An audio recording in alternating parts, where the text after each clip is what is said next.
OK, well, our business editor, Stephen Carroll, is back with us now for the rest of the business news. Stephen, though, we're going to start with the stock markets, which had taken a tumble on that stimulus news from the United States. So we had a slump on Wall Street when we had the news from Donald Trump that he was calling off talks over a new stimulus plan. Investors like signs that governments are going to prop up the economy. So the fact that there was a chance that stimulus wouldn't take place was definitely hurting investor sentiment. Asian investors, though, having the benefit of seeing those subsequent tweets from Donald Trump saying that he'd be willing to sign some measures which would help in areas like stimulus checks or small businesses. So we've seen gains on the Kospi in Seoul and on the Hang Seng in Hong Kong. The Tokyo Nikkei just trading slightly below the flat line there. On the currency markets, the dollar is slightly stronger against the euro. After that news, €1 trading for $1.17 and 91 pence sterling as well.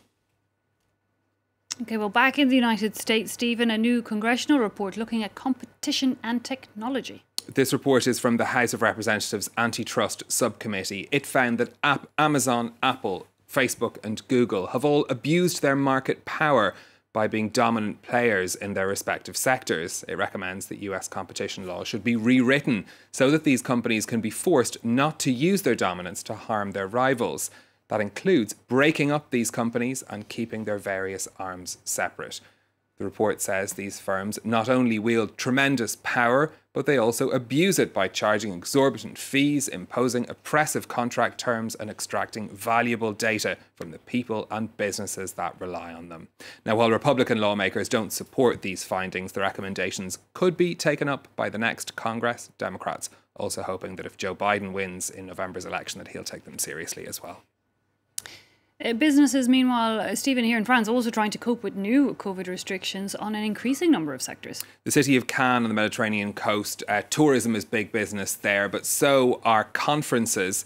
The cancellation of major events is causing even more trouble for the city's battered hospitality industry, as Claire Rush now reports. Cannes may be best known for its picturesque location on the Mediterranean, but it's also a major hub for business events. In France, it comes only second to Paris as a host of conferences, exhibitions, and trade fairs. But this year, the city's normally bustling convention centers are empty. Coronavirus restrictions have limited large public gatherings to 5,000 people.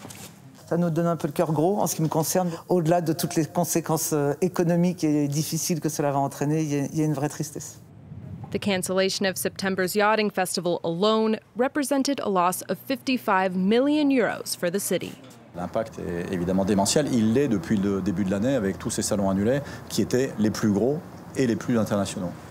The drop in business travel has cost the city an estimated €500 million, mainly hurting the hospitality industry. This hotel's dining room is empty, as are its rooms. Business travelers account for 70% of its guests. Alors aujourd'hui, nous avons 11 chambres d'occupées.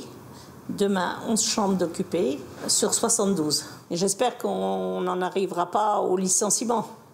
With travel for leisure still reduced and business travel on hold for the foreseeable future, Cannes is facing a double blow.